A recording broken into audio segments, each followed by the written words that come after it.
Officially recording? Okay. Hello, ladies and gentlemen. This is the Coffee and Cigarettes podcast, and we're back. And my name is Ryan Kim. My name is Joseph Koo. No way. And today is December 31st, 2020, and it is 8:26 p.m. We are approximately 4 hours, less than 4 hours away from January 1st, 2021, Yeah, indeed. which is nuts. It's absolutely mind blowing. We've been watching our previous episodes. There's such a stark difference now compared to the way we were then, and next thing we know, it's gonna be 2021 now. So it's kind of it's a very bizarre situation here. Yeah, I can't even describe it, bro. Yeah. It's been what, only 6 months since we last recorded? Uh-huh. I mean, that's Or was it half a eight year months? I don't though. even know anymore. The last one was on Yeah, but like, July. Yeah. yeah, yeah. What, like you said, when we look back, and I listened to myself. I think I already told you this. And I listened to myself even only 6 months ago. I sometimes wonder what the hell I'm talking about. Like, I say some stupid shit sometimes. I'm like, bro, what the fuck? Yeah, Like, you know? I couldn't agree with Yeah, you more. And that was only half yeah. a year ago. I don't know, bro. It's like, yeah, it was only half a year ago. I don't know. The time difference feels so long, but at the same time, feels so short for me. Right, right. Like, it feels like it's only like last week where I recorded the episodes, but at the same time, I can't really remember it happening. My memory's kind of fuzzy Mm. of that time specifically, so Yeah, we had just it graduated. is a strange feeling. Oh my God, I just realized. So we just graduated out of high school when we recorded our last episode. So like back then, our mindset was still in the haze of, oh my gosh, we're starting university. But you and I, we're Yeah, veterans at this point. We've done university yeah. for the last like We five gone through a months. semester, bro. We're pulling through. Yeah, exactly, dude. Okay, We're wait. making progress in our journeys. Yeah. So, how do you feel? Do you feel like an actual university student? Uh, well, about like feel like an ass. I don't know about that. I mean, it's probably because we're doing everything online Yeah. and we don't have the experience of going out in person, socializing with all the other university students, talking with professors, TAs, and we don't have that experience. So it's probably because of that that I don't feel like I'm a university student, and like the reality of being in university, reality of never going back to school in of high school hasn't really settled in yet. And I'm Yeah. kind of like, maybe I'll wake up tomorrow, the alarm will hit, and I have to go back to high school, go back to goddamn philosophy 12, Mr. Kushlik, shout out, and do other homework and all that stuff. But I'm in university now, which is insane. Exactly. It's a big deal. It's a big deal getting into university. Um, sorry, not the essence of getting into it, but just the transition, right? But like you said, everything is online right now. Just in case, for those who aren't in post-secondary right now, doing university online completely without any in-person aspect to it whatsoever is so disorienting. You're constantly home. You're never going out and about to class. There's no commute time. You're not physically walking into a lecture hall. There's no like typically you especially depending on the class, there would be hundreds upon hundreds of other students in a lecture hall. And there's that energy, there's that atmosphere. But all that is thrown out the window. We're doing everything online in the comforts of our home. And although there are some good things to that, um, I mean, you have to admit, right? There's no commute time, so you're saving time just like that, at the get go. And also, at the end of the day, it's convenient. You're just at home, you're in front of your desk or something. But ultimately, it just, yeah, it's the exact same way for me. It has not kicked in whatsoever, the fact that I am a university student. Mhm. Yeah, I don't know, like because the reality of university hasn't settled in. Like, I don't know if it's because my mindset just changed over these 6 months, or it's because of that reality. But when I do work, when a midterm comes up, when I have homework due, I barely feel any stress. Right, right. Like before, like it's only when I'm actually doing the thing, like when I'm in the middle of a midterm, that and I don't know a question, then I start to feel stressed. But beforehand, I don't feel anything. Yeah. And because of that, my study habits and my work habits have been literal dog shit, bro. Like, like I'd study for a midterm. I don't know, 2 days before when I should be studying 2 weeks before. I study for my final like 4 days before. It's nuts, dude. I still somehow did pretty good on my classes. Like, thank God. But yeah, my work habits because I'm at home is absolute, and because like I'm just comforted by. Yeah, it feels like I'm in summer break, and it Yeah. feels like I'm taking summer school. That isn't really worth anything. But Yeah. this is worth like my life. Like my future can be dictated by this, by the outcomes of these grades, and yet I'm slacking off, Yeah. dude. Yeah, I don't even. Yeah. There's no tangible side of this whatsoever. It's entirely virtual. So because of that, it's confusing our brains in a way where, hold on, wait, like it's not detecting a threat because it's all virtual. It's all, it's not within reality, at least in our brain's perspective. So it's not detecting a threat, a potential threat as easily.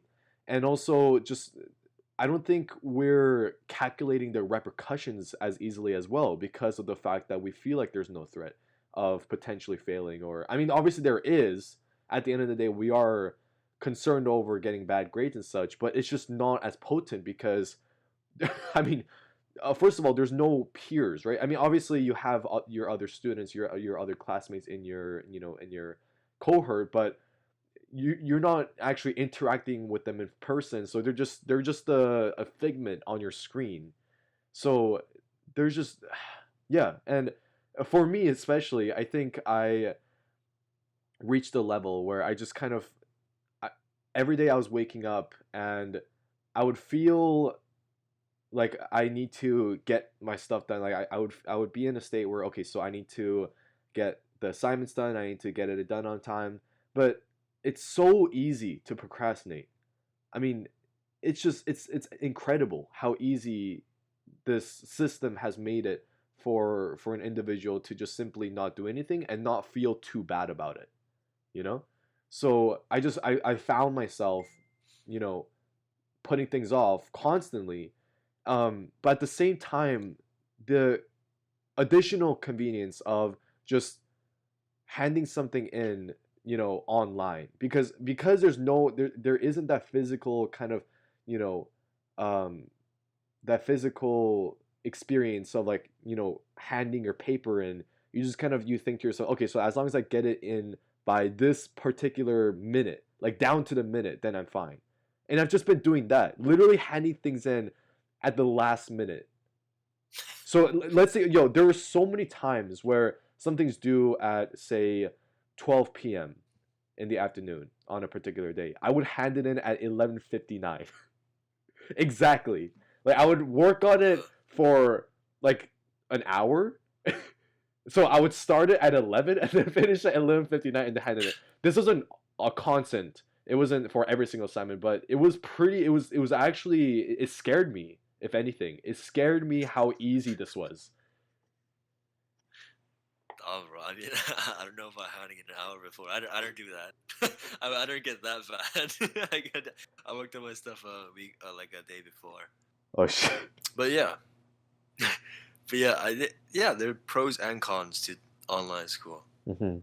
Like the pros, yeah, like you said, convenience and all that. You can hand in last minute. You could just do all this in comfort of your own home. Yada yada yada. And cons, you don't get the pressure of being in a classroom, the stress, and the reality doesn't hit you. The reality doesn't hit you the same, and all that. And yeah, if it's better than normal school, I don't know. Honestly, I think that depends on the individual and how they learn. Yeah. But for me personally, I love online school because I'd be waking up at 2 o'clock when I have a 10 a.m. lecture, and I, I just completely miss that shit. But I think I prefer in-person school because like I said, I get the reality hitting me, and I Mm, feel stressed, and I get work done. Right?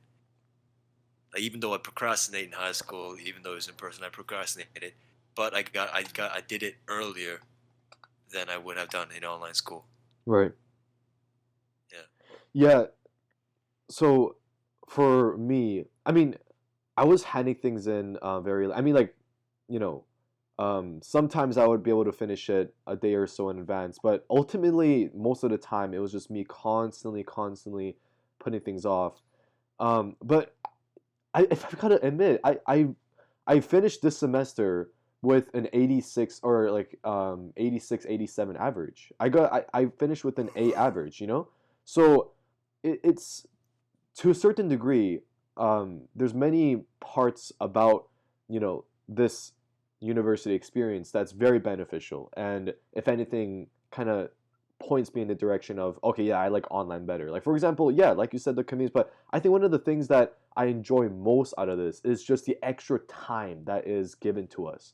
Time is one of the biggest commodities that anyone can ask for. But the fact that this is online and but at the same time we're still university students technically, it's a blessing. And that's what I've been trying to do, just trying to incorporate the extra time given to me, for the better.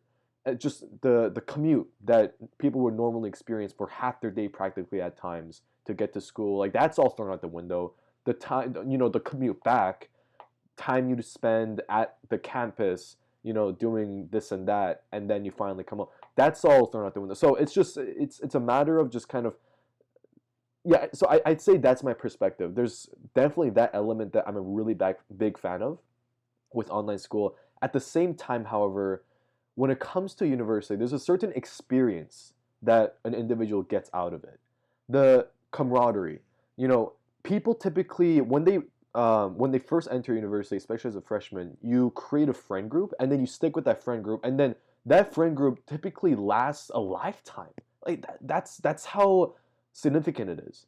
And just the peers around you, the atmosphere, just the environment. That's one of the biggest possible things you can get out of university, period, or college. Yet that entire concept is completely gone. It's not a possibility. I mean, obviously you can still try to connect with people in your cohort by messaging them over Insta or connecting with them over social media, but I mean, it's not as easy to do. It's also it's not as easy to kind of keep up with and meet up in person and continue the relationship with. So I think that's the part that's the most sad out of this, is that all the social elements have been, basically ripped from our ability to experience the university experience. Yeah. I mean, I don't know if I don't know if that part really hit me because I'm in still contact with the people I've known through high school. Right. But like, yeah, like I've messaged some people in my in the same courses that I'm taking, and I've gotten to know them a little bit. But I feel like I would have, like you said, I would have been more friendly with them. I would have been more closer if I met them up in person and just exchanged just like personal information and just time with them and just hung out with them more. But because everything is text related, I have to. It's not as, I guess, intimate in a sense, Mm. and not as valuable to me. Because like when I meet up with, say, you or other friends, and I spend time with you guys in person, then I feel that time is well spent and that it's a valuable time. But when I'm texting someone, it just feels like not as valuable. It feels pretty artificial. Yeah, Yeah. absolutely. It's incredibly sad, man. I mean, um, I think it's really great that we're in a situation right now where we're still hanging out with people from high school. I mean, most of the time it comes down to whether you have time or not to continue spending time with people you knew from high school. But we kind of had that luxury, and because of that, I think if anything, it might be stunting our desire to connect with new people in our cohort. So that's kind of what I've been trying to do, trying to create relationships and attempting to dig as deep roots as humanly possible with the resources at hand. So I've been trying to visit some of my fellow students, at campus or something, and just kind of seeing them in person, because that's all you can really do. Typically, if you were on campus, you'd be able to just meet up with the people right then and there and hang out and get to know each other. But there's none of that now. So you have to go the extra mile to try and get a piece of that experience. Yeah, this is for me in personally, but it hasn't really affected me. It's the fact that I haven't really made new relationships with people in university, because I personally like to keep my circle small, Mm, and I like to just interact with people that I know closely and I've already known for quite a bit. right. So you're not really in the So mindset of trying to create more friends, yeah, increasing the it doesn't circle. really matter to me. Yeah, Got it. yeah. But like, yeah, I understand that connections are important, and that we probably should in university. You probably should go out, try to make some connections, because they'll probably help you in the future. Because in university, people are doing different stuff, different specialties, and if you make friends with them and you need help from that kind of specialist in the future, you can just ask your friend, Mm. right? And that'll help you out a lot. So I think it's important to make connections, but I'm not. For me, it's not really that much of an incentive to go out and do so. So yeah. Yeah, yeah. No, I mean, that makes sense for sure. And I think this environment is, especially if that's your taste and that's your cup of tea, dude, online must be absolute heaven for you. Yeah, straight, yeah. Yeah, I love online, but I also don't like it at the same time. Right, right. Yeah. Yeah, I love sitting on my ass, dude. That's my purpose. That's my purpose in life. Yeah, that's my meaning. Oh my gosh. Like just sitting here, just spending time playing games, Wait, wait, wait. reading books. So if you, okay, so let's say you spend all 4 years in university, just spending time with the people you already knew from high school and elementary, and not increase your circle outside of that, would you still be satisfied? No, Oh fuck. shoot. Yeah, I want bitches, yo. Come on. Oh my god. I feel you. I feel you. Yeah, bro. I Yeah, mean, I want to widen my circle in that sense, but of other than course. that, nah, not really. Yeah. Absolutely. That's totally reasonable. Yeah, that's one of my regrets about not in person. Yeah. Dude, you should just get a roommate with somebody, right? Particularly maybe somebody of the opposite gender, and then just kind of settle in, and then that's it. And then you spend the next 4 years with that person. Boom, you're set. You're good to go. Yeah, but that takes some freak luck, dude. Yo, dude, the chances of getting a dime roommate and spending 4 years with that same roommate, bro, it's as little as like humans on Earth, dude, or life on other planets, dog. It's like finding water on the moon. Impossible. Hey, with that mindset, yeah, it is impossible. I see. You're right. You're right. Down. Alright, I see how it is. Dude, yeah, dude, the way I the way I've sort of been looking at relationships as far as university life goes is, okay, so I've been told this by somebody, and it's kind of a general rule that they go by, which is it's best to get into a relationship in your freshman year, because Mm. theoretically, apparently, according to them, in your second year, like as the years progress, you're more and more focused on just the small friend group that you've formed in your freshman year. So you spend Mm. less time expanding it. So people are like fresh in the sense that they're open to creating friendships left and right and the beginning years, and then as the years progress, it's less and less likely. And also like especially in the fourth year, apparently people are just so focused on their major, you're so focused on what they're gonna be doing afterwards that they don't even have time to get into relationships. So yeah, I mean hypothetically it could be better to get into one now and then just, I mean, if it lasts all 4 years, God bless you, that's great. Um if it doesn't though, then at least you have the experience and you can invest towards another relationship hopefully in the second year. Yeah. Well, I mean, like that might not be the case this or in our school times, Right, right. because maybe next year when the school's in person and when we go there, maybe it'll feel like a freshman year, and everybody will still feel like they're open to relationships. Well, because they've never met each other before, and or in person, and yeah, maybe our second year will feel like everybody else's first, or it'll just be the second year. Well, who That's knows what'll happen.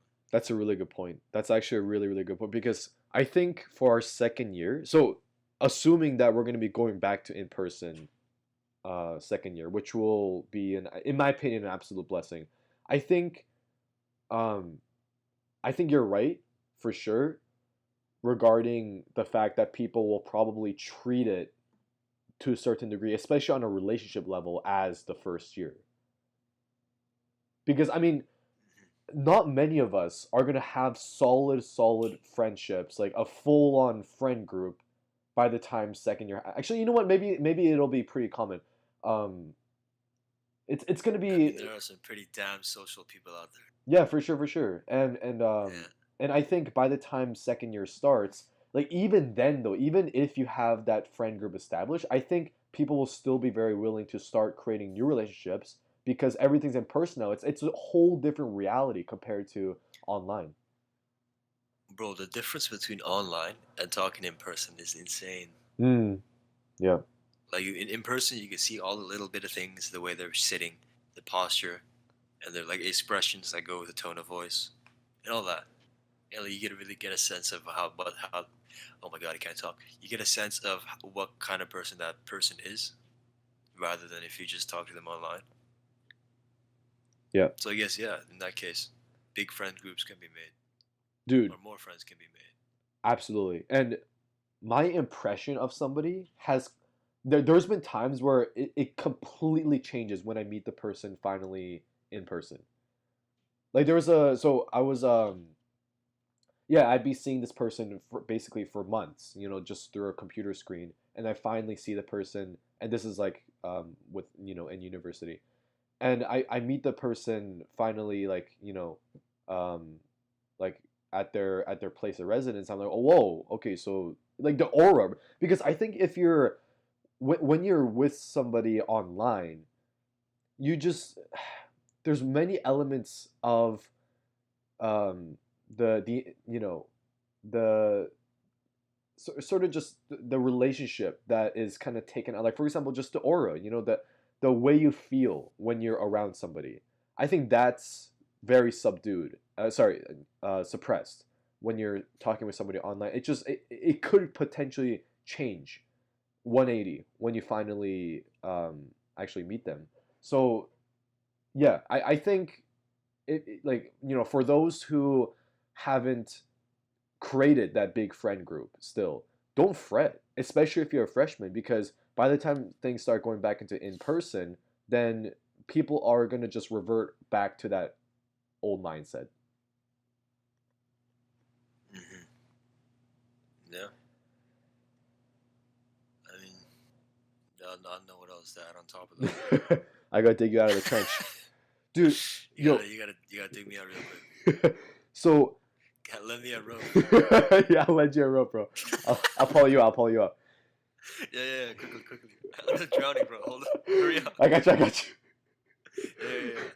Okay, yo, I've been thinking about this recently. So Nice.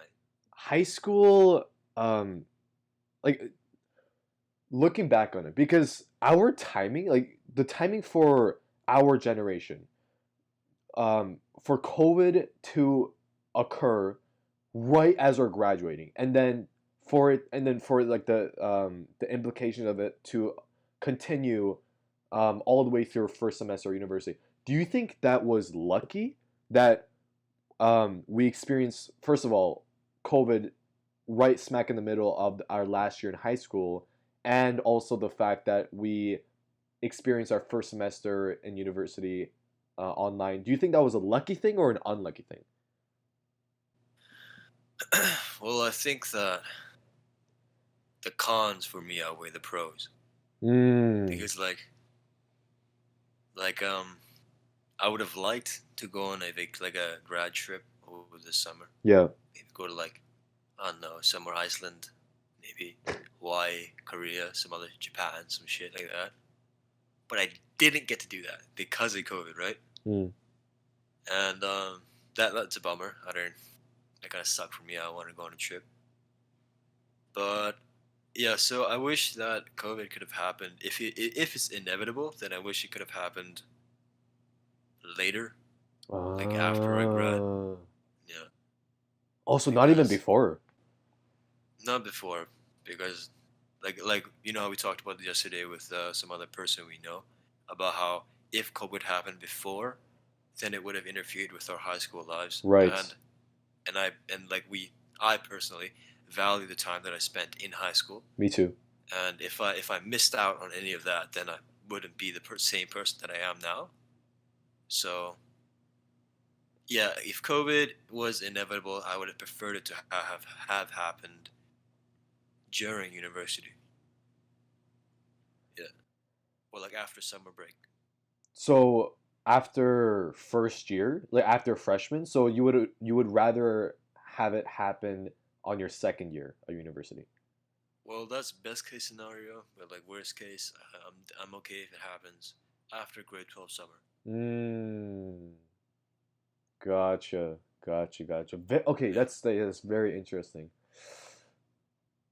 Ever since the beginning, I've been looking at this as, okay, please don't get this wrong. Like I really would rather just not have the pandemic happening at all whatsoever.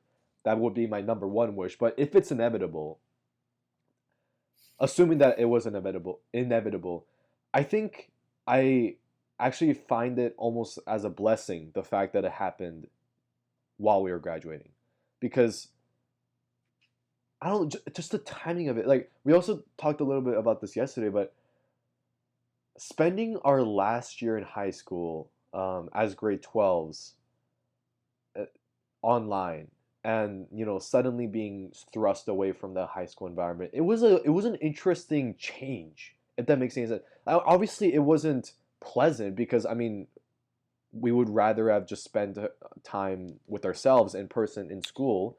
But the fact that it just kind of transitioned suddenly to online, and also the fact that our graduation was so unconventional, that's the way I label it. It wasn't like, I don't label it as unfortunate and oh my god, our graduation was horrible. I just kind of label it as unconventional because, I mean, sure, it wasn't traditional in the sense that like we weren't in person, we weren't able to celebrate it with all of our friends by our sides, but the way it was, the way it went about happening was just so rushed and so spontaneous and in the moment, that I think there was kind of a special lining to it. I think that applies to almost everything that happened to us this year, high school wise. Just everything was kind of flipped upside down, and we kind of scrambled to try and cope with our new reality. And the fact that we graduated on that note was kind of cool to me. For I just, don't get me wrong, I'm not COVID pro or anything, but just if it had to happen, I think if it had to happen, then Good. I love pandemics. I love it when hundreds of thousands of people die. Yes. there was slightly there was a slight cool factor to it. Just the outright chaos that it brought about.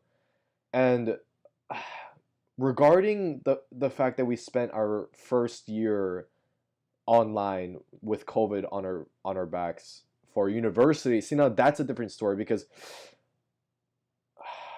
actually, wait, Ryan. So you'd rather have freshman year all in person and then wait, is it sophomore? That's second year? No idea, bro. And then second year happen all online? Like going from in person to online, that's what you would rather want? Well, I don't really. I could like. I don't really care about university, whether it's online or in person. Okay. Yeah. So like, it doesn't matter either way for me. Gotcha, gotcha, gotcha. Yeah. Because it would have been maybe maybe it would have been better if we spent our first year all in person as a freshman and we created those friend groups. And then by the time they were already all established, that's when the pandemic hits and that's when everything turns online so we can kind of turn to our friend group, you know? Yeah. Maybe, I don't know. But yeah, I don't have too many I don't have contempt over the fact that it happened for us this year. I think I would um be like, and you mentioned this earlier. I think I would be extremely upset if it occurred like during our high school years, like early on, you know, Yeah, like grade 10, grade 11. or even Oh my God, imagine Ryan, imagine COVID happened while you and I were in elementary. I don't think we would be the same people right now. Oh, of course not. Well, like I don't really remember what happened in elementary school. My memory is hazy. But yeah, we probably could be completely different people. Holy crap, that's insane. And I, I don't know. I've recently been thinking about just young people and the way they've been coping with the pandemic. In my opinion, I mean, don't get me wrong. For middle-aged people, supporting themselves like financially, this has to be such um, an unprecedented time on many levels. On a more physiological kind of intellectual level, for young people, ages like 0 to like 15 or something, this must be really problematic. I mean, it has to be almost debilitating to a certain degree as well because when you're young, socializing and just the spending time with your friends, it's such a significant period in your life, and it shapes your personality. It shapes everything about you for the rest of your life. I just I've been thinking about that. How young people must be coping with that change. Did we talk about this topic in like episode 2 or something? Wait, really? Yeah, I'm pretty sure we talked about the effects of COVID on younger people in Oh like episode 1 or 2. shoot. Okay, all right. Then I'm Well, just let's gonna talk go. about it again. Well, I'm just gonna go jump Bring it off a back bridge up. now. Then we just commit Yeah, suicide real yeah. quick. It's all good. Always Deja happen. vu. Well, let's expand on the already mentioned topic. See how much we've improved intellectually, or if we downgraded at all. We grown stupider or something. We probably devolved. Like our brains shrunk. We're slowly Like, becoming like Neanderthals or yeah. something. We've Or we've been like transitioning. chimps. Like Benjamin Button, we've Yeah, we're been chimps. becoming younger and younger. Oh yeah, Benjamin Button. That was a great movie. Yeah, really good movie. That was a great movie. One of Brad Pitt's best performances, in my opinion. Really? Yeah, I okay. don't really. I don't. Yeah. Yeah, go ahead. Oh no, yeah. I mean, I think he played it very like subdued, but that was kind of the genius of it. I think the fact that it was very he wasn't overdoing it. He wasn't letting his already established persona in real life take over the role. I don't know. I just thought it was brilliant. Mm. You know who else I think was who did a brilliant job in a movie? Mm. Tom Hanks in Forrest Gump. Oh yeah. Oh yeah. Actually, I think the same. I think Robert Zemeckis. Oh my God! If I'm recalling his name correctly, I think he wrote Benjamin Button as well as Forrest Gump. I think, if I can recall. Oh, really? Maybe I'm just I totally have no idea. yeah, because Benjamin Button and Forrest Gump, they have so many similarities. Did you notice? That kind of slice of life. Yeah, exactly. Like the day in the life kind of, and also it's very historically accurate. And Yeah, yeah, it's kind of an exploration on, the continuity of life and such. I love those movies. bro. Yeah. Oh, yo, did you watch *Scent of a Woman*? I haven't actually. What is that about? What? Yeah, what? What? Bro, that's Al Pacino in it, bro. Oh, wait, when did it come out? Yeah. I think it's like 1992 or something. Okay, Scent of a Woman. What? I haven't watched a film that you've watched. Okay, that's ridiculous. I gotta watch this now. What? What? Ryan watched a film that I haven't watched? What is this madness? What a parallel universe is this? Oh, so 1992. That's the same year Reservoir Dogs came out. Oh, so probably Reservoir Dogs just engulfed your face Yeah. of the 1992 era, so you just completely overlooked any other movie that came out. Also, no, no, no. Also, The Last of the Mohicans also came out in 1992, which is a great movie. The hell is that? It's a really good movie about the the conflict that occurred between the French and the British in the late 18th century, I believe, in North America, for like over the control of North America, basically, like whoever, and it was kind of told in the perspective of the natives, like the Aboriginals, and the Oh, ways they were. snap. Yeah, it's a really good movie. You should check it out. What was it called? The Last of the Mohicans. Alright, I'm not gonna remember that. So you have to gonna have to. I can't even. Why can't I talk, bro? What's with my mouth? Bro, you're What's wrong doing with me, bro? fine. You're doing fine. I can understand you. So you're gonna have to send me that because I cannot remember that title. Of course. I got you, Alright. man. Consider Give it Son of a done. Woman watch. Okay. Yeah, consider it. Consider it. I'll owe you one. I'll write you a check. You needn't worry for a thing. Fret not, my friend.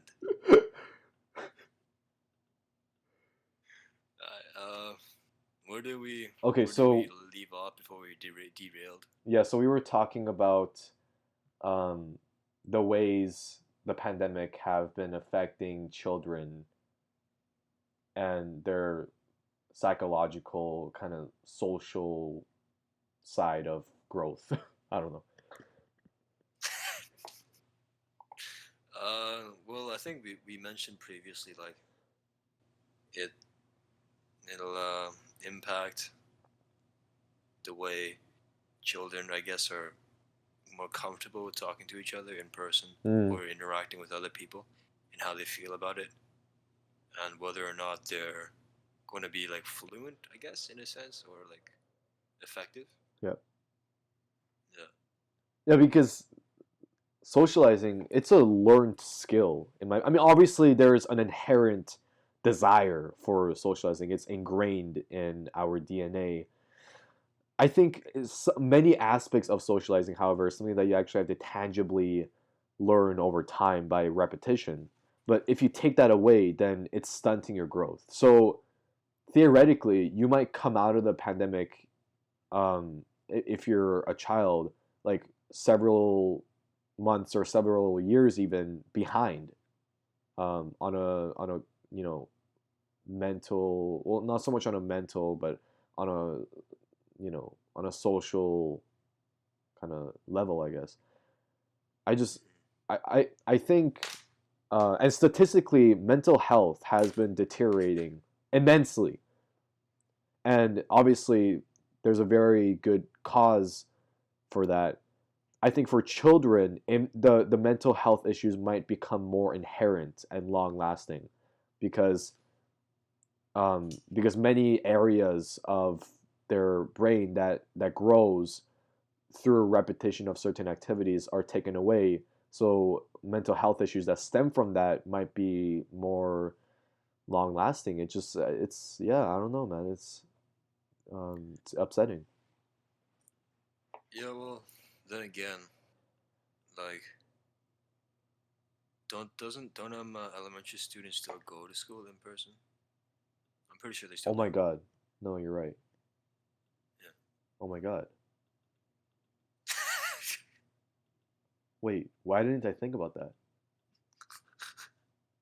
Oh my God. Now I can actually sleep at night. you, you worry not about the future generations to come. Exactly. Yeah. Now all my worries have dissipated completely. You know that the humanity is in safe hands. Yeah. Yes. I should have known this because I live right in front of BMSS, and before winter break started, every morning I would see kids walking around. So why didn't I know this in a... Anyways. Well, like that might not be the case for all schools. Maybe in like where COVID's worse in the states. I don't know how it's down there, but maybe schools are closed and everything's online for elementaries and all that. Right, right. Yeah. So in that case, your argument still applies. Mm. So I'm not completely off the hook. So you're not. Yeah, you're not talking out your ass right now. You're talking real facts. Right, right. Gotcha. Okay. But yeah, I like. But honestly, I don't know how the COVID situation will affect the younger generation because of the fact that they've grown up around online technology and they're like super used to it. Like my 6-year-old cousin, dude, he's on his iPad every day. Like what? So like he's very connected to the internet, and maybe in that case they'll learn to develop social skills through gaming and like talking to each other online. But I don't know if necessarily that'll if given the same amount of experience and effectiveness, or if it'll be worse for them. In my opinion, I think it's going to suppress their social skills even more.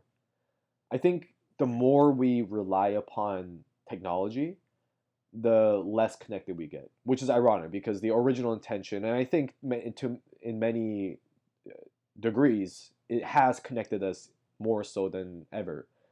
I think ultimately speaking, it's disconnecting us as well because I don't know. If you're relying completely on something that is inanimate to socialize and to interact with people, it's not it could definitely be a short-term fix, but if you rely on it, what are you going to do when you go out into the real world? If you like, let's say you see a cute girl, like you're a 6-year-old guy, right? And you see a cute girl, across the You're street. 6 years old. You're like, damn, that pigtails, damn. Okay, okay, let's rephrase that. Let's say you're, I don't know, like you're a guy in your 20s and you see Uh-huh. a girl across the street and you want to ask her out.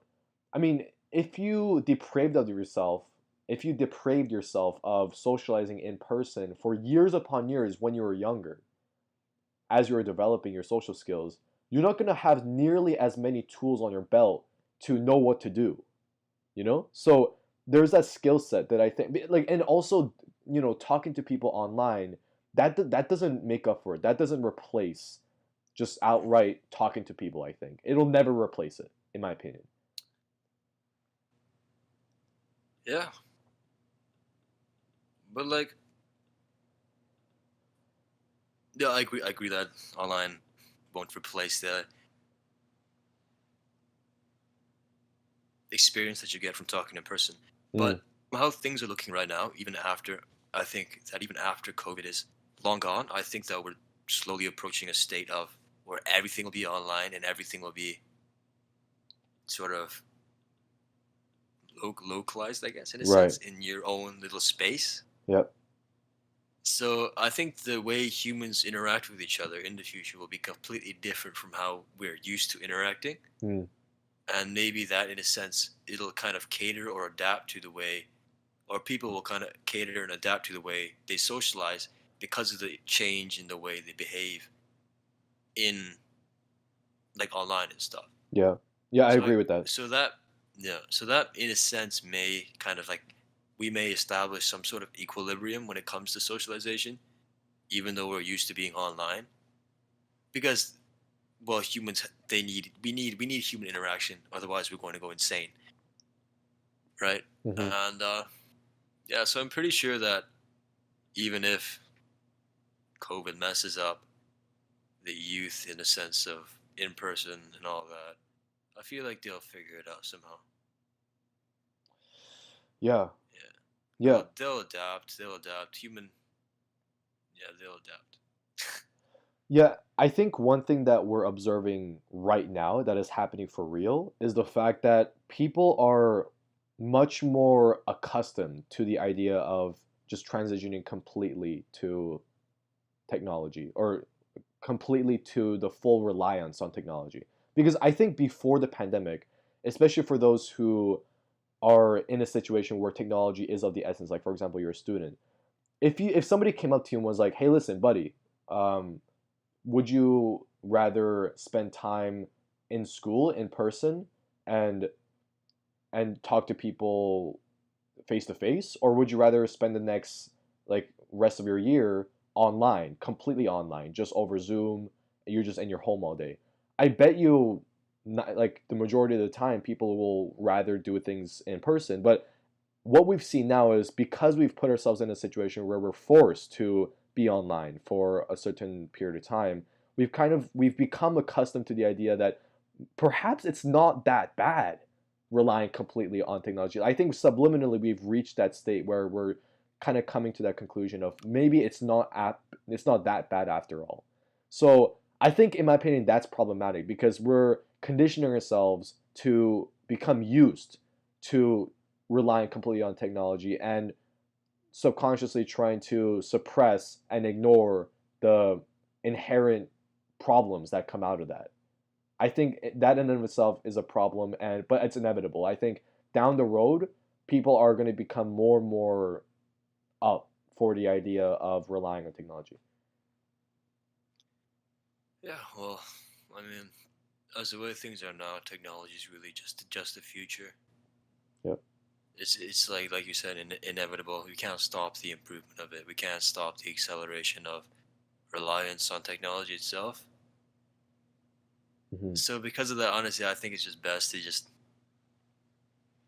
embrace it in a sense and sort of find a way to work around it so that the negatives aren't as impactful Hmm. on people.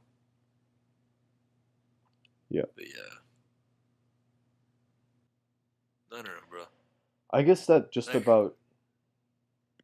Oh yeah, what's up? nah, go ahead. Yeah, I mean that's it, right? Like that's the inevitable. There's no stopping it. Yeah, like we talked about before, bro. Elon Musk and integration with AI. Mhm. That's a dream. Jesus. Yo, okay, wait. Speaking of the future, I just had to mention this. Huh? And I just remember too, because yo, it's December 31st. It is okay, so it's 9:14 p.m. now. It's less than 3 hours until 2021. So on the topic of the future, would you okay, so um Would going I? going back to the topic of AI, let's say AI becomes a thing in 2021. Would you incorporate it into your life? Would you let yourself become integrated with what Elon Musk is saying? Like all Neuralink and stuff? Yeah, Like chip in brain, all that? yeah, yeah, yeah. Hell yeah, dude. Oh my God. No hesitation, dog. If I have a chance of like improving my brain function, or if I have a chance to like take a dive in the internet or something, of course. Of course. I don't want to be limited by my biological functions. I want to be able to think deeper. I want to like if I like not understanding something, it's frustrating. But if I have the AI to help me, then I can understand it quicker, you know? Right, right. That kind of benefits. I'm down for that, yeah. I see. I see. I see. Yeah. Is there anything But then that whole else? Oh, nah. is there anything else that you'd be completely open to in 2021? For example, vaccines. How about that? The COVID vaccine? Yeah, if let's say COVID vaccines reach Vancouver and you are completely open to take it, would you take it? I mean, yeah. I Like I see. see all these things about how people are like, oh, it's gonna be bad. Politicians are gonna use it or whatever. What are they saying? What kind of conspiracies are around the vaccine? I think people are talking about just simply the fact that it's so underdeveloped. It's incredibly new, and because of, there's very Uh, little research done to it, so there might be long-lasting health effects that come out of it. yeah, yeah, I get that. But then there's like I read another argument where COVID-19 is another version of an already existing disease. It's just a mutation. I have no idea. But it's already similar to a disease that already exists somewhere. Mm, So researchers have already done the proper research on those specific diseases. So it isn't a completely new thing that's come out of nowhere where they have no prior information. And maybe that previous knowledge gained probably could have maybe accelerated the production of a vaccine. But I have no idea about the science that goes into it. So it could be what people are saying. It could cause like a zombie virus and just kill everybody. But but I have no idea. Yeah. right. But I take it if this has a slim chance of reducing like the risks of the virus, and yeah, I'd probably take it. Okay. Yeah. Yeah, I don't know. I think I I don't know what I would do actually. If the vaccine, you know what? I wouldn't take it. Not because You I'm okay. No, no, no, no, no. Okay. Wait. Okay, wait. Let's take a step back for a second no here. no no no. Let me confirm what you said. You would take it or wouldn't? Oh, okay. So I said wouldn't, and let me explain Okay. why. So wouldn't I'm not saying it's not a complete black and white thing for me. It's not a matter of okay, so I'm gonna take it or not. I would I would I'm definitely on the fence about it right now, just simply because yes, I mean the reality of it is that there's just so little research that has been done on it, long term wise, that we don't know. It's like e-cigarettes. You know, it's such a brand new incorporation into society that we have we can take it all day long, but we don't know if there's going to be long term health effects because it just simply has not been researched long enough. So putting that same concept into this example, like I would definitely be very timid about doing it. At the same time, I do want to benefit overall humanity, you know, and make sure that I'm not contagious and therefore contribute towards the fact that okay, I guess we don't have to worry about COVID anymore. So it's definitely it's a 50-50, you know? Yeah. I could just not take it and just completely isolate myself until there's more research and then finally Just take be it. Who aware of knows? it. Yeah. Yeah. Well, I mean, this is kind of fucked up, but we need guinea pigs. Right. Yeah, we can't even we don't know the risks if we don't do it in the first place.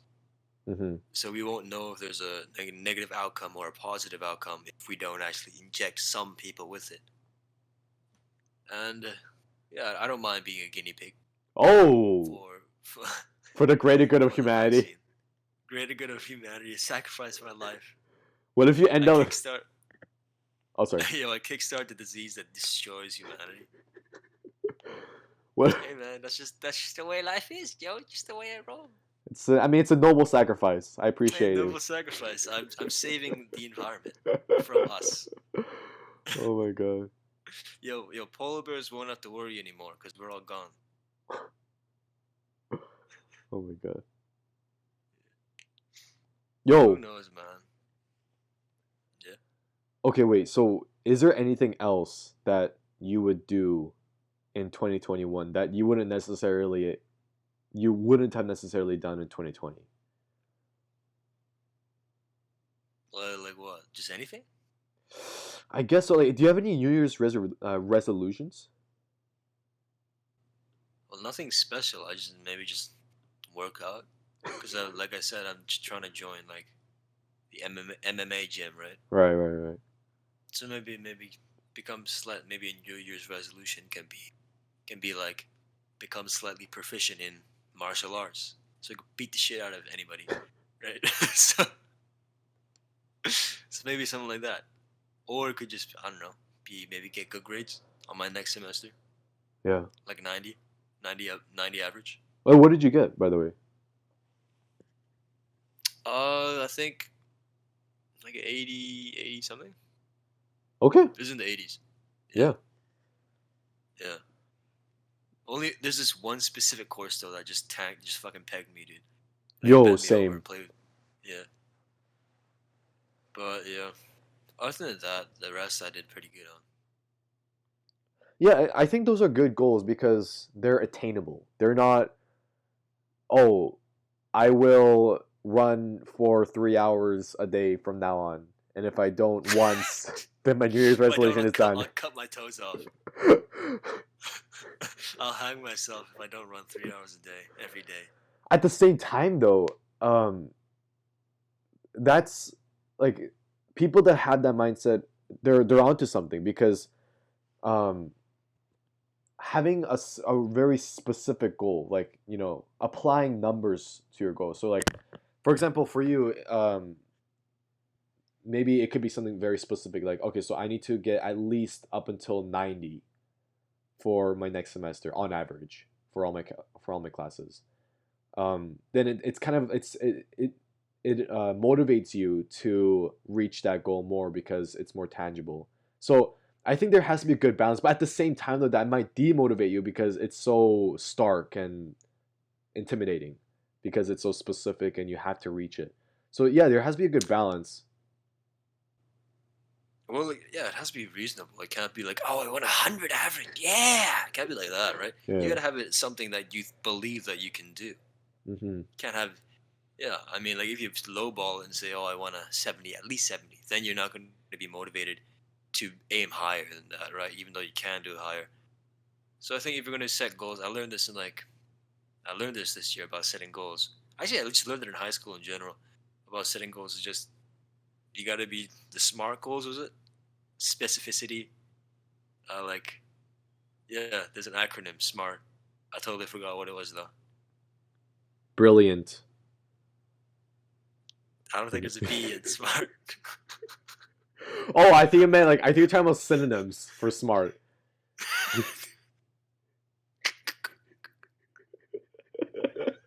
I have no idea what just happened. Fantastic. And brilliant Yeah. was the only word I could come up with. That just shows how brilliant I really am. Yes, you're truly stupendous. Yeah, Yes. I'm just the most bright and intellectual person Mhm. in the entire universe. Yes, Isaac Newton would be furious Yeah. to exist in the same generation as you. Einstein would be puking out of jealousy, dude. Fucking Beethoven would be stabbing his eyes and going blind and deaf because he's witnessed your greatness. Doctors are mad at this local Asian man.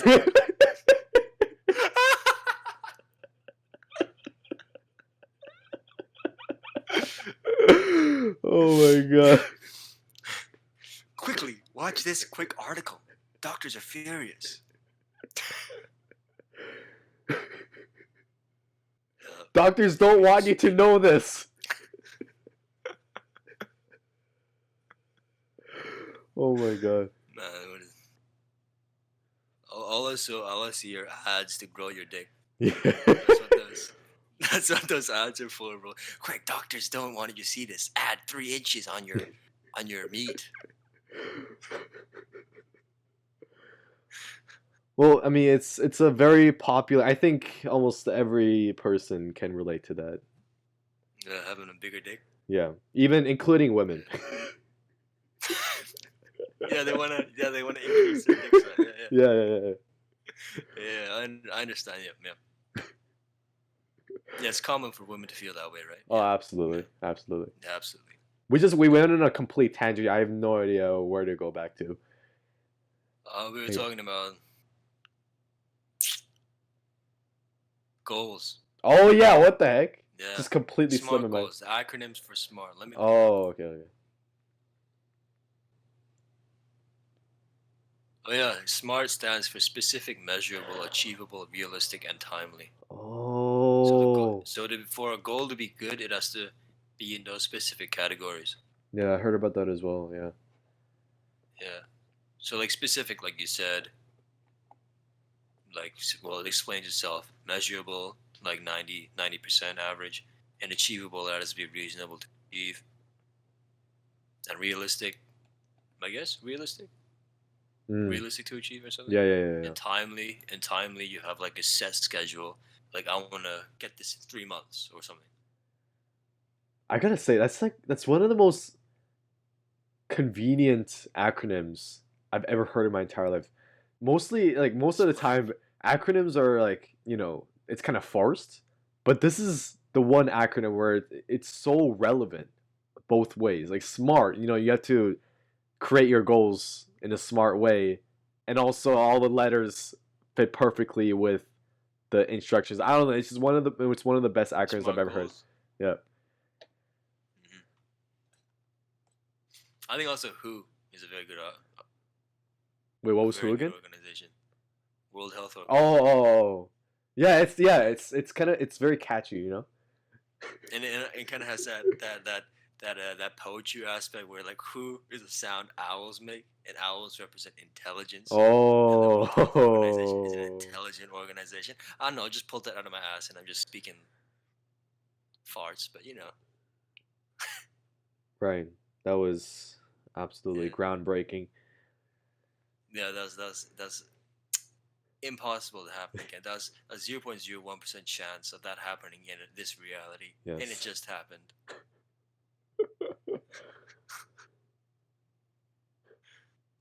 Bro, you know what really just like shook me before? Like I So, learned this recent, like I didn't realize this until recently, but how little there are of major predators in like the world in general. mm, Like tigers or like other major predators, there's only like a couple tens of thousands of them. Meanwhile, there's 7 billion humans. Like what? right. And we're reaching 8 billion. We'll probably reach 8 billion in a couple of years, no doubt.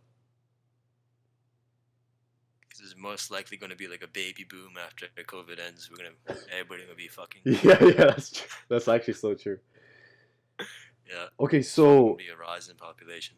so what the heck? Uh, so basically, what you're saying is us humans have barely have any predators. No, I'm just talking about how little there are of like major bears Major. or like major predators. Oh, just in general. Yeah, because like I just looked this up, and like the brown bear, there's only around like 200,000 brown bears left in the entire world. Oh my god. Yeah, Oh my god. and what about tigers? There's only in the wild. There's only 3,890 wild tigers. What? Yeah, estimated, I think.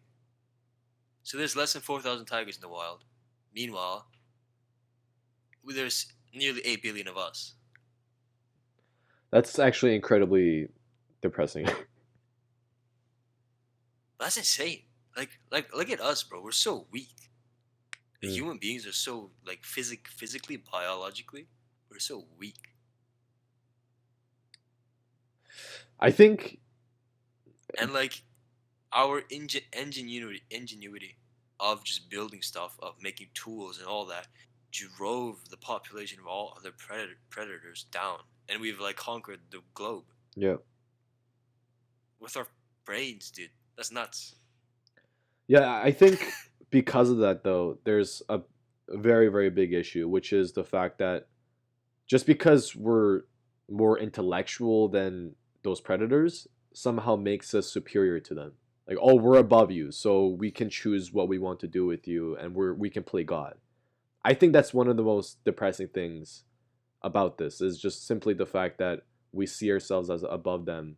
And I mean, why how else are we able to remove morality when it comes to killing off certain species just for greed, basically, for most cases. It's incredibly sad, the hubris of it. Well, yeah. Well, I mean, like that kind of thing is settling down, I guess, recently because the people are taking more efforts into conserving wildlife, conserving things that are going down in population. Yeah. Like, you know how there are reserves out there Yeah, and yeah, like yeah, the national parks where people can't go across, people can hunt in, right? So people are humans are making an effort to, in a sense, correct the mistakes that we've already made, or like kind of reestablish the balance. But it's kind of we've kind of or the damage has already been done. yeah. We've kind of destroyed a lot of species, a lot of wildlife Yeah. and nature in general before we actually realize that oh my god, this is pretty bad, right? I actually, So yeah. I have so much respect for natives and aboriginals, especially, before North America was conquered. I because their mindset, and even to this day, their mindset when it comes to nature and the environment. Like for example, if they needed food and they killed a deer or something, they kind of they respected the deer almost more than themselves. They kind of they thanked it like on a literal level. Like they sat down and they kind of prayed over it, and it's like, yeah, thank you so much for providing the food for us. And there was a spiritualism that was attached to that. There was just so much utter respect and admiration for nature, and they only used the resources that they required, never more.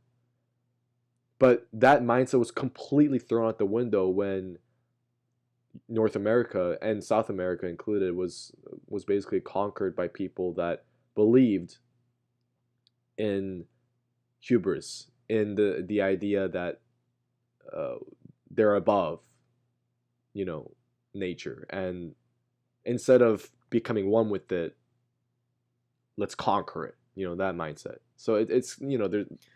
Yeah.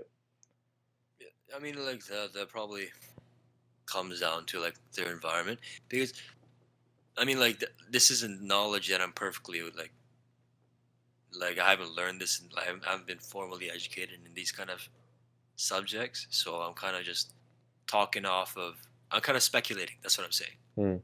So I'm pretty sure that like the Europeans, the colonizers, and all that, they like I told you before that their resources, their natural resources, like farmlands and food and all that, was very limited in their where they were in Europe, in like England and stuff. So because of that, they might have developed that condescendence against nature because to them is just a resource because there's not enough of it that they're just I completely just lost my train of thought. But let me try to pick up where I was. No, I get you though. Yeah, because like in North America, it could be that they have an abundance of resources, and because of that, they have the leeway of being thankful for the food and being Mm. appreciative. But in let's say Europe, they don't have that leeway. They don't have that ability to be like, oh, I this food has been given to me, and I thank it. But they're desperately just scrambling for more because they don't have it. They don't have enough. They never Mhm. have enough, so they don't have the time to be thankful for the food that's been given to them. Mm. I mean, that's just a speculation of what could have been done or like what could have happened and why their mindset developed that way. But then again, they could have just been greedy people. Yeah, and no, I think, and I definitely agree with you. I think there were definitely elements of that existed for sure, 100%. I think also another thing that contributed towards that mindset was, I mean, since the dawn of time, I think human beings have tried to conquer nature. I don't care if Oh you're, I don't care if you're Jack the Ripper or, you know, or yeah. I don't, I, I don't know if you could associate the human mindset with sociopaths I like don't Jack the care. I Ripper, don't but care if you're Jack the Ripper or Jeffrey Dahmer. It's it's been that way since the dawn of time. So I think Europeans at that time took that to the next level. Like they wanted to conquer the world because there's such a big satisfaction when it comes to conquering nature, especially because nature is one of the biggest contributing factors to human death. I mean, let's face it. And hold on, you cutting out a bit. oh, wait, can you hear me now? Yeah, I can hear you now. Yeah, I mean, let's face it, nature is one of the biggest contributing factors to human death. And it's I think there's a certain sense of satisfaction when it comes to, okay, like removing those certain inconveniences of nature and being able to live conveniently. I think that's been one of man's dreams ever since the beginning, convenience against nature. And having the ability to conquer it, to to implement the land to your own desires, not bow down to nature's desires. I think there's such a big level of authority and just ownership that a human being can experience when they live that. So yeah, I think it traces back to all the way since the conceptualization of human beings in general. No. I mean, like, conquering shit's good for survival. That's Hmm. it. Yeah, Yeah, I mean, the more you have, the more easy it is to live. yeah. And therefore, higher chance of survival. That's it. I believe that, I mean, like, yeah, I mean, like, since we've evolved from chimps and looking at chimps are freaking, they're horrendous, bro. They're fucking horrendous, dude. Like, they be killing, they be eating on the monkeys. Oh my god, did you hear that, monkeys have, like, officially entered the Stone Age? What? Apparently. Yeah, they're like some chimp populations, some ape populations are like using tools and stuff. What the hell? Yeah. It's like we encounter a chimp holding a wooden tool. Or I think they're just using rocks or something. I don't think they're like very far gone. But yeah, that's nuts. Yeah. Maybe like thousand, no, not thousand, 130,000 years from now we'll be like the AI, and chimps will evolve into humans. So there'll be humans, and there'll be recent humans in that sense, in like 130,000 years in the future, and there'll be us, Oh my which god. are machines, and we're using those recent humans as like cattle or something. That is freaking hilarious. That's freaking hilarious. So yeah, no, we're AIs using humans as slaves. Ha ha ha! Funny. Oh, okay. Well, I mean, in that regard, no, not at all. Yeah, but I see what you mean. I see what you mean. Don't worry, I got you. I got you. Yeah. That is, yeah, that's insane to think about. Huh. Maybe we're all just following a pattern, man. Dude, and this is more relevant than ever because tomorrow we're making history. It's 2021. 2021. It's the future. We Every are. day we're making history, dog. That is true. That is true. It kind of feels more. It feels like you can feel it coursing through your veins. That change happening. Yeah, yeah. Yeah, I can feel Like, it. you can see the number change on the calendar. Yeah. Dude, my cones and rods, as I quote you, are visually taking in the change. Yeah. Yes. Yes. Wow. But yeah, man. 2021. It was almost like yesterday when 2020 happened. Oh, I mean, yeah. And time's just going by faster and faster as we get older. Yeah. Yeah. And then soon, before we know it, bro, it'll be like 60, and then Oh my god. yeah, Jesus. we'll be all crippled. By the time we're like 90 or something, we'll have to be assisted to take a shit or something. I think. We're gonna look back on this podcast when we're in our 90s.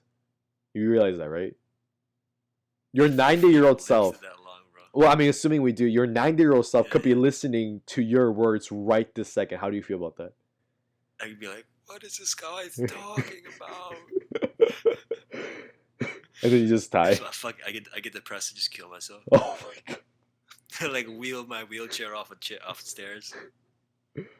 Oh my gosh. Yeah. Or by the time we're 90, I could be integrated with machinery. Yeah, I could like be insane, dude. You could just pull up YouTube like in your brain, and then you just watch it, and you're like, oh my god, what is this? Yeah, dude. I could watch porn in my brain. Oh my god. I could be in a video, dog. That's nuts. Oh yeah, the virtual reality thing. Yeah, Yeah, I could be inside a video and experience it for myself. that's insane. But you know what's insane? If we manage to do AI, if we manage to integrate it properly, then we have the potential to be technically immortal if you're AI. And if that's the case, then if let's say I, integrate with AI, I don't know, 30 years from now, and I become semi-immortal, then potentially by chance I have the ability to live and witness the end of the universe. So I could witness the last star die out if I manage to become semi-immortal through AI. I want to be immortal. But you don't want to do technology, do you? Not really. I just, if I had the option of staying like 28 or something for the rest of my life, I don't know, like for forever, like staying exactly where I am, 28 years old. My body's the same, but my mind can grow for You can be hundreds upon killed. hundreds of years. Oh, I can be killed. Yeah, yeah, no, no. Like if somebody stabs me, Okay. I'll die. Okay, but you just don't age. Yeah, yeah, exactly. Okay. I would take it in a heartbeat. I mean, like I said, I like I if I had a chance to extend my lifespan, I might take it, and like maybe, but I still want to die. Like at the end of the day, I'm down to die. Jesus. Like if let's okay, how about this? I think we talked about this before in the podcast. I'm really tripping, but if you were to be immortal and not age, what if it came with the side effect of not being able to die ever? Mm. Well, then you can just So if if you you right. So if you wanted to die, then you can just kill yourself. Like that'll be you can no but end on your own terms. no but like you're literally unable to die and you're just straight immortal. Oh, Yeah. So if even if you thrust yourself into a black hole, you will not die. what the heck? Would you still take that immortality or not? Maybe actually, maybe. Like Okay. okay, wait, have So you ever if watched so if okay, going, yeah, yeah. what Groundhog Day? Yeah, Groundhog Day. I was yeah, and I think we already talked about this in the podcast, but Yeah, we probably did. yeah, yeah, yeah. It's coming back to me slowly. Yeah. Exactly, yeah. I mean, it goes to show the effects of being immortal. That guy freaking tried to kill himself millions of times, yet he always wakes up over and over again. So I think if I were to reach that point where I'm immortal and I'm not able to die, I would just I would just start trying to like kill myself over and over. But no, no, no, no. But here's the thing: like that phase would probably happen like hundreds upon hundreds of years from now. I think I would like be the happiest man on earth for hundreds of years, like not having to worry about dying. But then I think eventually, maybe after like 1,000 years, it'll start to wear out. Okay. So your version of immortality, you don't. So do you have to worry about eating? Do you have to worry about sleeping? Any of that? Yeah, yeah, of course. Okay, so you still have to do the basic necessities of survival, but Yeah, you just don't age. exactly. Okay, okay, okay. Yeah, I mean, yeah. I mean, being in your prime forever sounds pretty fucking sick. Not gonna lie. Yeah. Yeah. Oh my god, Imagine going to like basketball, just break records for 50 years straight and just disappear. dude. But the part about this is that okay. So let's say you're in your prime forever, right? But everyone around you is just gonna die. Like their prime is going to end at one point, and then they're gonna age, and then they're gonna die. And then while Yeah. all the while you're still the same guy. So I mean, it's gonna be sad. It's gonna be depressing, but at the same time, I think it's gonna be pretty nice. Like you'll be able to see generations pass and kind of see that growth. I mean, it's gonna be sad when you see the ones you love die, but you'll be able to make new ones because there's always gonna be other 28-year-olds that you'll be able to connect with. It's 28 and like, did you choose number 28 for any reason at all? No, no, no, no. Maybe it's Okay. because it's exactly 10 years from now. Ah, now I see, I see. So 10 years from now, you're hoping like some miracle from God will come down, touch your finger, and you'll become immortal. Maybe, man. Who knows? That'd be insane. That'd be nuts, dude. Hmm. You just watch me age and wither away. Watch you become a crippled old man. Meanwhile, you're still in your pumping 20s, beating the shit out of me. Jesus. Wow.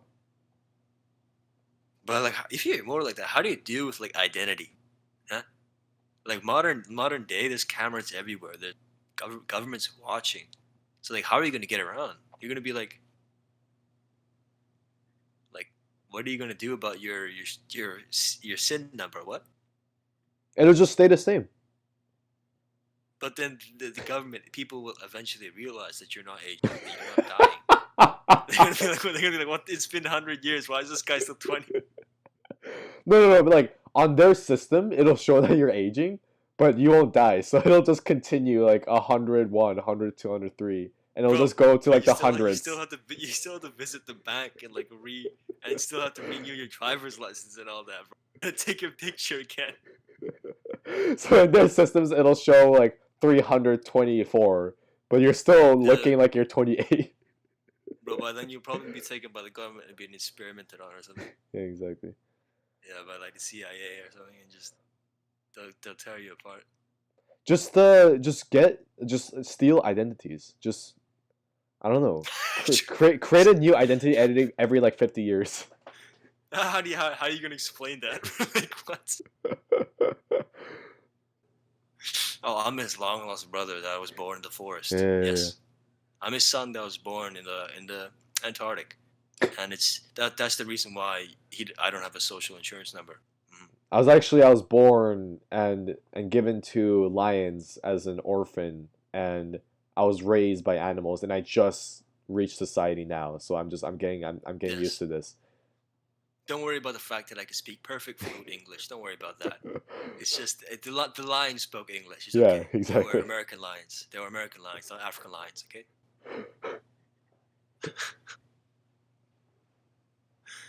Yeah, bro. I look exactly like my father. Look exactly down to the very genetic code. But don't worry about that. It's just coincidence. Exactly. Yeah. But yeah, I don't think I'd want to be immortal. Damn. I mean, why not though? What do you lose Take from it? Oh, sorry. Yeah, yeah. Go ahead. Go ahead. well, you lose the well. Like I don't want to be immortal in the sense that actually, would I take non-aging? I don't know. I feel like there's a certain romance to dying naturally. Right. There's like your final chapter. There's the end of your story, and now you're officially part of history. That and yeah, that you've completed your journey. Hmm.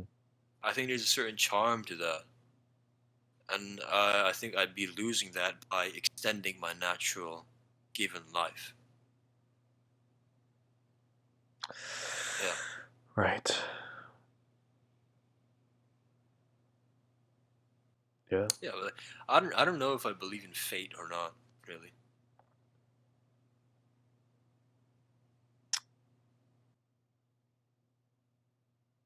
Because fate would directly go against that theory, I guess, right? The idea that well, I mean, oh, okay, wait, never mind. Because Well, maybe how are you gonna that's just your know? fate then. Yeah.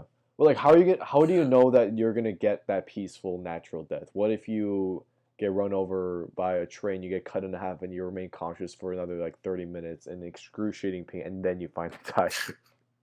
Well, that fucking sucks, eh? But that's just the way I'll go. Like preferably, 100 times out of 100, if you ask me, I want to die peacefully if I were to die. Yeah. But if I do die by getting run over by like being stabbed by in it, but like I like get run over by the rails, my lower half is gone, but my upper half is alive, and I'm slowly just I'm bleeding out. My intestines just spilling out of my like I'm in literal pain. I'd be like I told you before, I'm scared of the pain, but I'm not scared of death. Right. Like I don't want to experience pain. I fucking hate pain, but I wouldn't mind the death itself. Mm. Yeah. So if tomorrow I go outside, fall down the stairs, snap my neck, and just bite the dust, right? I wouldn't exactly mind that. It's just that I feel like snapping my neck at the bottom of the stairs would hurt like a bitch.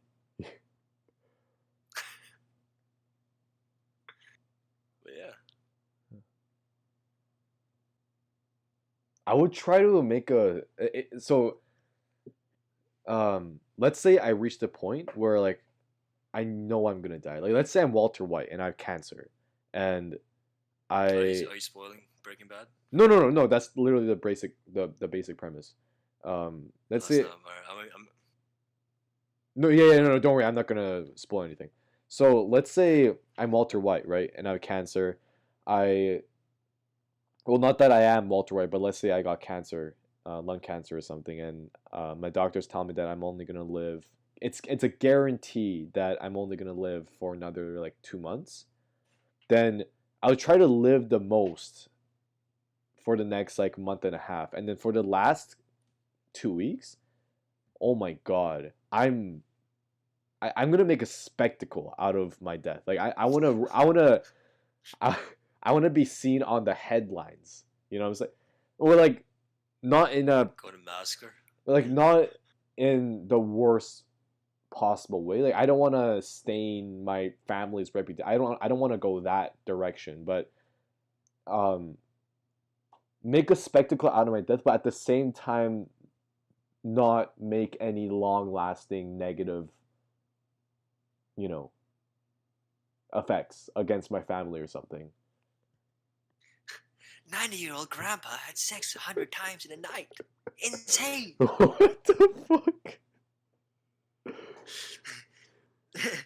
This old man with prostate cancer somehow miraculously got his dick to stand up, and he just went at it. What the fuck? Yeah, Go to the Playboy Mansion, just have fun with the snowbodies and all that. basically. If anything, that's going to increase my family's name in society. I mean, you're gonna increase your family. Oh my god. Actually, that would be a pretty good way to go. Like just like the last thing you Just have, do like, is just 60 create children. Yeah. Like the last thing you do on earth is just create more children. That actually might be a good way to go. I mean, one of your children might be a genius that just proves the humanity overall. Exactly. Who knows, bro? And that's and You- you can say that that was the last thing you did on earth, which is kind of Yeah, that's an achievement. I created this genius, this prodigy, Mm. and the fact that you had 60 children. What, like if you went at it with 100 women, right, and you got all of them pregnant, like how long do you think how long do you think it'll take to get them all pregnant? 100. Well, ask Genghis Khan. That's exactly what he did. We're all descendants of Genghis Khan. Dude, I mean, if he can do it, then anyone can do it. That's the way I How look many at it. children do they have again? I have no idea. I think, correct me if I'm wrong, I think he had sex with so many women, like back to back, and he got every single one pregnant. That it's not. It's. I think it was even said that like, statistically speaking, he might have single-handedly increased the population dramatically. Well, it says here by Discover magazine. I don't know if that's credible or not. But 1 in 200 men are direct descendants of Genghis Khan. Oh my god. What the fuck? Seriously? Jesus Christ. Apparently. That's insane. Bro, his dick must have been like a fucking titanium, dude. Oh my god. How's he even have that much sperm in his balls, yo? How's it even possible? Like, what's the number? He can probably do it like once a day. So like 300. So just picture this: 365 days a year, and what like how long did he live? Like probably maybe just like to his 50s or something. So he probably Uh, started doing it like when he was in his 20s. So he had a good 30 years. So 30 times 365, and boom, there you go. well, back in the day, you could start when you're younger, right? So you probably started when he was like 15 or something. Oh my god! Imagine just doing that every single goddamn day. Bro, but like for some couples, it takes them years to like, even though they do it every day, it takes them Oh years yeah, to yeah, like yeah, yeah. have a child. So that means he's going insane. That means he's going nuts, brother. That means even if he had like hundreds of wives, that means he damn, bro. Respect. Man has stamina. They were built different back then, bro. For sure, for sure, for sure. Yeah. Imagine if you're a son of Genghis Khan or like a child in Genghis Khan, be like, I am the son of Genghis Khan. Nobody cares. Everybody is. Exactly. Your status is nothing. Oh my god, that's insane. Yeah. I mean, like even now, if you claim that you're a descendant of Genghis Khan, it's nothing special. That's But that's if you say basically. like, Oh, yeah. yeah, that's like we all are, dude. Calm down. But if you say that you're like the son of Julius Caesar or like Alexander the Great, then people are like, wow, that's nuts.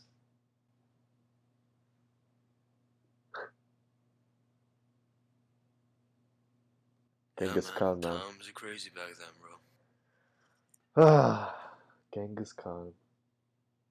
Is it Genghis Khan or Genghis Khan? I have no idea. I think it's Genghis. Genghis sounds better. Not Genghis.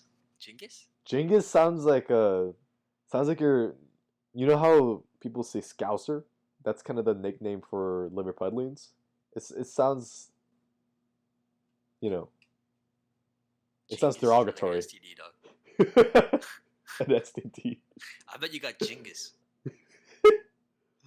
Wait, are you talking about Jingles? No, no, no, Genghis. Oh, right, that one. Yeah, right. Fucking dirty bitch. You got Genghis? Get out of here. Oh, God. Man. Yo, he had. Damn. I'm looking at this Wikipedia page and he has like 20 names under spouse and it just says others after that. There's too Oh many my to God, count. that's I wonder insane. if there's like a matriarch that's like has that many husbands. That would be Like, oh, a pretty fulfilling kind of, I don't know, knowing that you single-handedly increase, because that's kind of what humans like. That's one of the biggest goals that humans have, right? Like making sure that humans don't go extinct. So like since he single-handedly increased the population by that much, he must have felt pretty fulfilled just as a human being. well, he probably didn't know any of that. It's probably just like my dick is hard. Oh my God.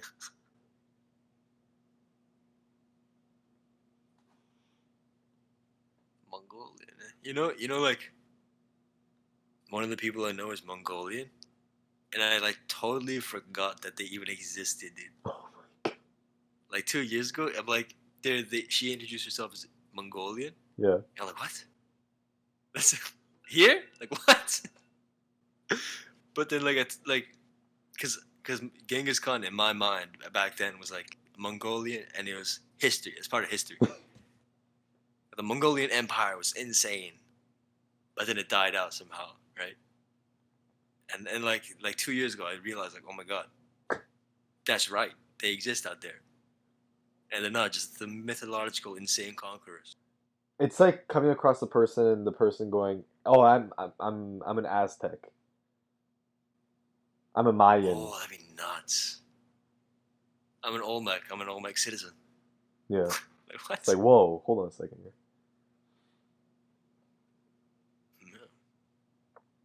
Yeah. But Mongolians are insane, bro. You see those videos about eagles and stuff? Wait, you cut out one more time? Like Mongolians training eagles and like sending eagles out to like hunt for them What? or help them hunt. I have never heard that before. That is just. They're insane, dude. Yeah,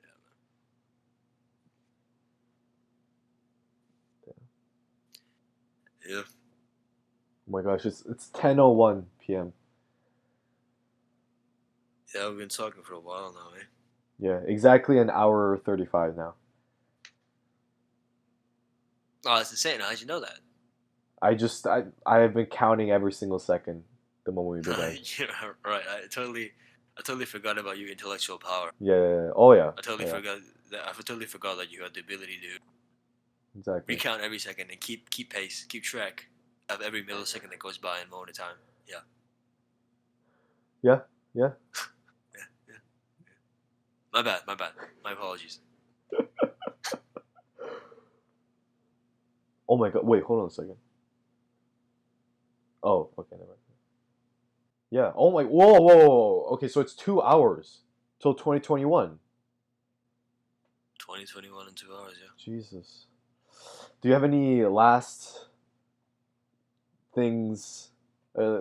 Famous last words to 2020.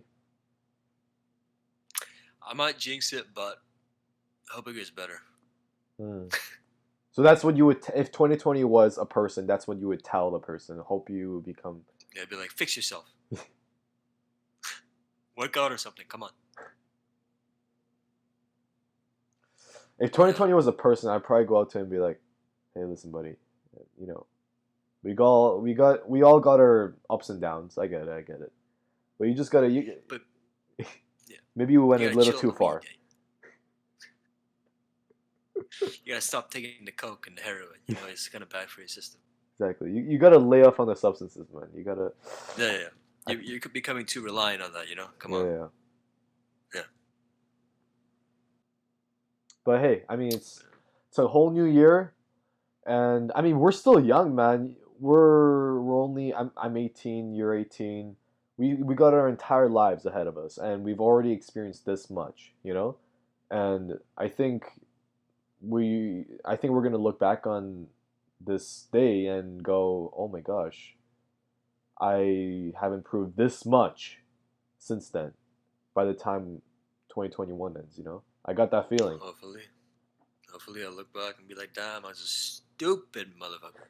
If you don't, That just shows how much I've improved. yeah, If I don't, then I believe you're about to say this. That just shows that I didn't do anything and no improvement, which is sad. hopefully it'll be the latter. Yeah, the one I climb, right?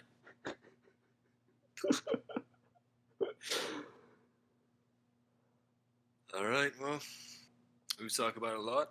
I believe that this is pretty much the conclusion of today's episode. Yeah, yeah. I think we got a lot off our chest. I think there's been a lot of stuff building up within the last 5-6 months. So that was a good release. Yeah, it was. Yeah. So, well, by the time this episode is probably up on the interweb, it'd probably be past New Year's. So, to whoever is listening, Happy New Year's, Yes. and I hope you have a good 2021. Likewise, from me to you, from Joseph to whoever is listening to this podcast right now, Happy New Year's. I hope you are able to keep up with your New Year's resolutions, and we'll see you in 2021, I guess. And for those Asians out there, I congratulate you on getting that Chinese New Year money, getting that cash. Spend it well, invest it. Spend it well. Yeah, invest it in, I don't know, some online shit, because internet's booming right now. Invest it in Bitcoin, and then That's probably too expensive to invest in. and then decide not to, and then regret it 20 years from now so deeply And that you then just develop balding because of the stress.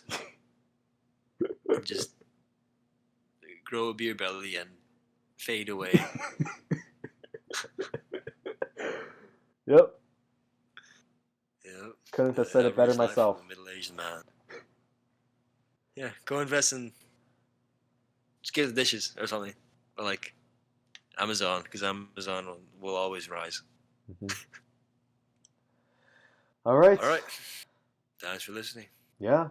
We'll take care of yourselves, and we'll see you on the other side. See you on the other side of this. All right. Okay. Well, take it easy. And Happy New Year's once again.